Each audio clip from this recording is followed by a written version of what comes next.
Hi everyone, welcome back to the channel, and as promised, today I will cover everything that is there on my Royal Enfield Continental GT 650 Scrambler.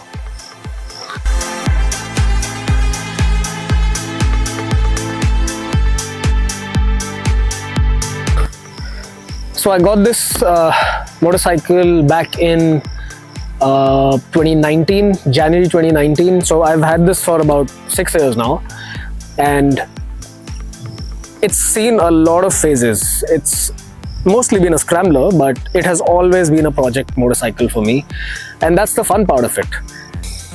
So we'll start from the front and we'll go our way back. I will show you guys everything that's been installed on the motorcycle, how easy it is to find, source, install on your motorcycle.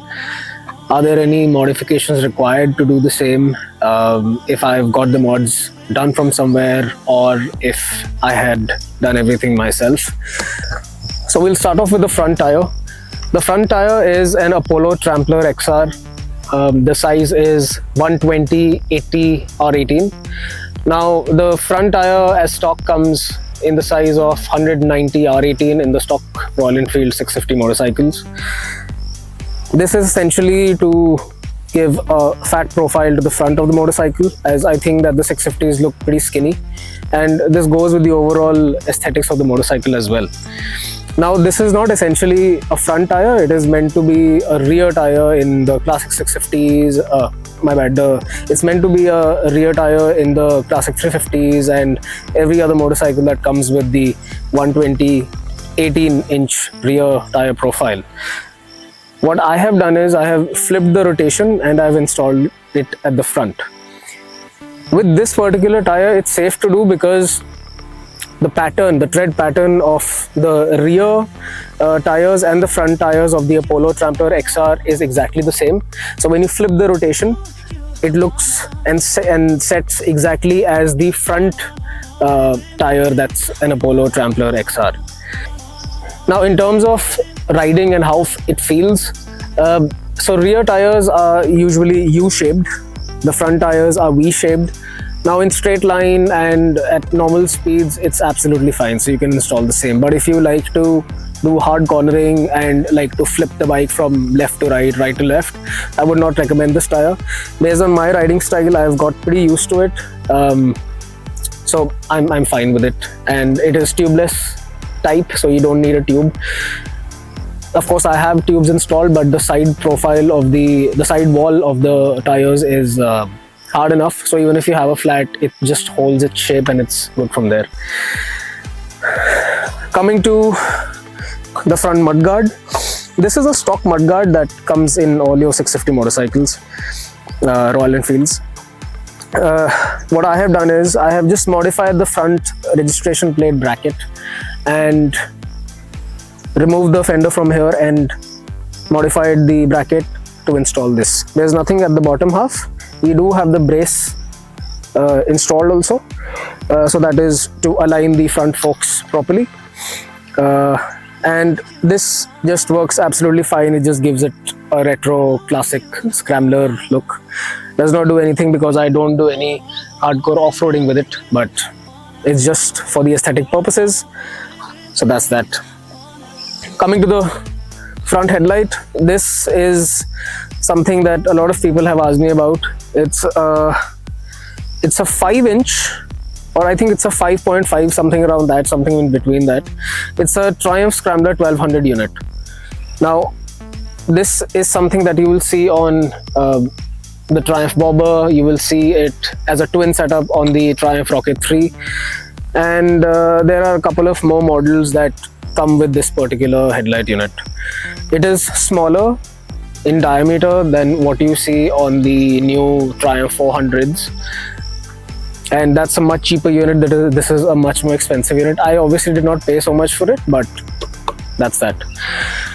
The housing for this is from a Bajaj Dominar. I know that's very funny, that almost a 50,000 rupee headlight is housed in a 1,000 rupee assembly, but in terms of sourcing it, it was pretty easy. That's why we went with this. It's mounted on two modified brackets at the bottom. You can see that there are no brackets on the side, so this is called a Bates style headlight. So it has to be mounted from the bottom. I've just used an old tail tidy, sliced it, installed it at the bottom where the registration plate bracket fits, and on that with these two bolts we've installed it. Coming to the fly screen. Now the stock fly screen that comes for the Royal Enfield 650s is mounted on the brackets that are on the side, right? The brackets that hold the front headlight. Now that was gone. So what we did, we installed the fly screen unit that is meant for a Meteor 350, because if you see the design on that, it is mounted on the front forks. The only thing is that the Meteor 350 comes with a sleeve over here, so this particular bracket is meant to fit that. If you try to install it just as it is on this, it will slide down, it will not fit properly. So you have to get some rubber housing, let's say a tire tube or anything else. You put it in between, create a spacer, and then you mount it. Works pretty well, looks very neat, and I just like the overall look of it. Coming to the risers and the handlebar. Now these risers are by a brand called Legundry Customs. They are based out of Kerala, and they have, I think, about a 2-inch rise and about an inch pullback. You can use it with a stock handlebar. If you have a bigger handlebar, you can install it in that also, because it is meant to fit the stock handlebar. They have a pullback, so the motorcycle becomes super comfortable. I have no complaints with it. I've been using this for quite some time.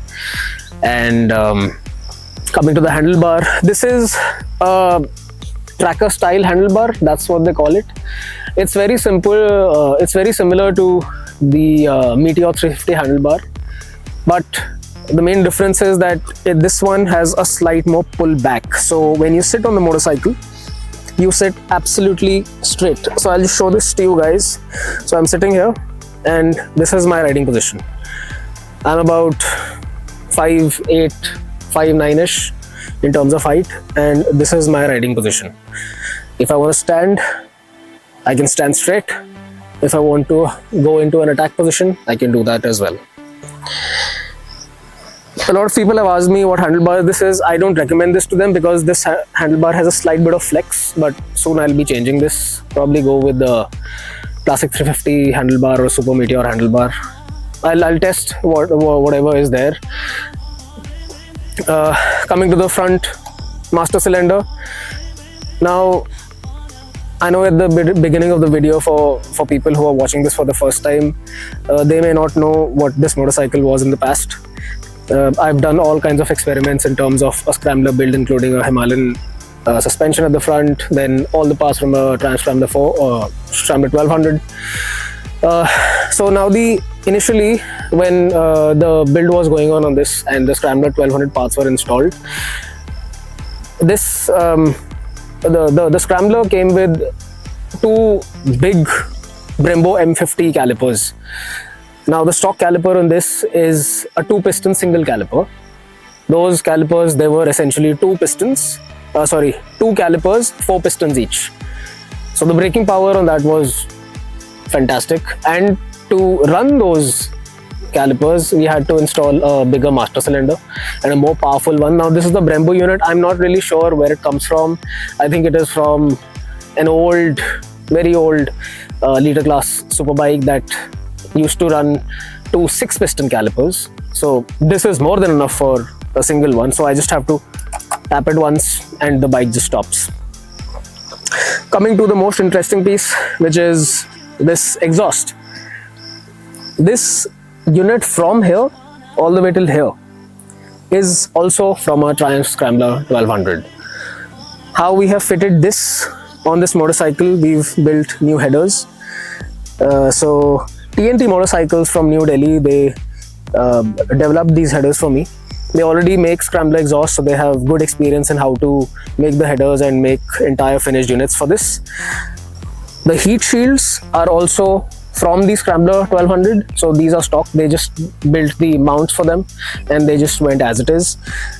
This brace that you see right here, that starts from where the rear suspension mounts, there's one brace here, and then there is one brace that goes down over here. So it's super solid, it does not move around and works pretty well.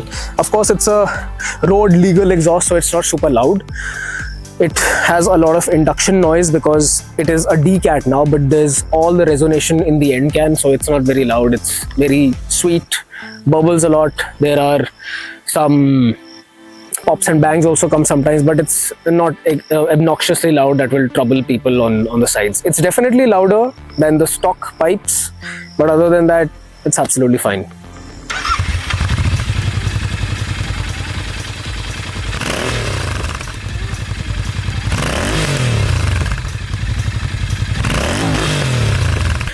Stock Continental GT 650 tank, wrapped in a matte black shade. I do not like the white anymore. It was originally an ice cream white.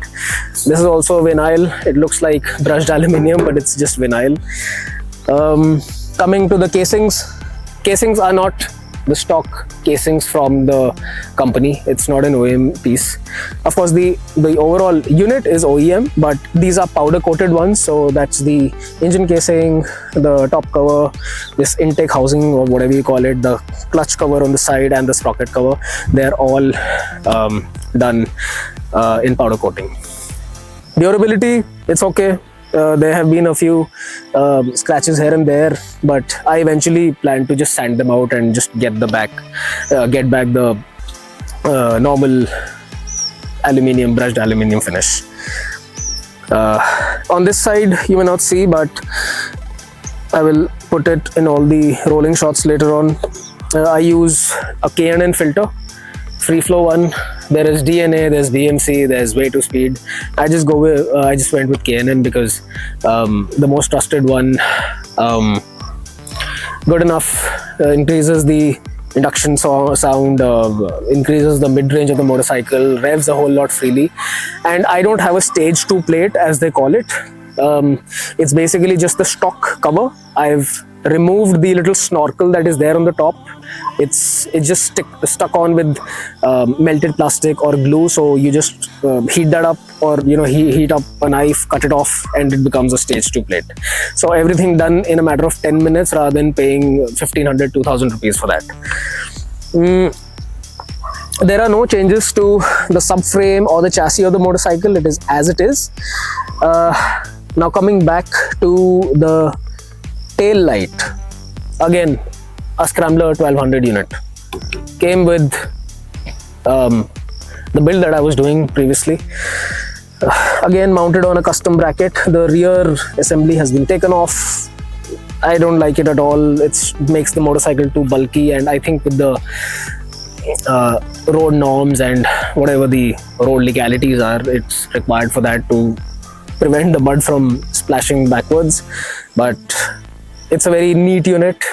Again, tons and tons of questions from people: how I sourced it, how does it work, etc, etc. But I'm afraid it's super difficult to source it for yourself. You may find some pre-owned units in eBay UK or Amazon UK. You can find that out, and they're super cheap, 5,000 to 6,000 rupees, something around that ballpark. You'll find these units. Otherwise, if you try to source a new one, 60,000-70,000 rupees. Obnoxious. But yes, very bright, very beautiful. It has a little T kind of sign going at the back, and then when you brake, there's another set of LEDs that light up. So yeah, it's really nice. I love it. Then come the rear indicators. These are small bullet indicators. They are, I think, just 1 inch in length and I think half an inch in width. You will find these as HJG bullet indicators. They work well. I installed them.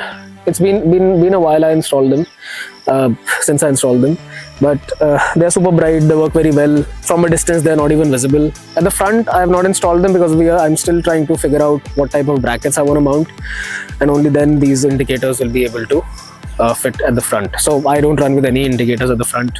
Just a hand signal is fine to work with. It's a very small motorcycle anyway. Coming back to the rear tire, the stock Interceptor comes with, I think, 130/80/18 rear tire. This is a Pirelli Scorpion Rally STR 150/70/18, proper adventure bike size tire.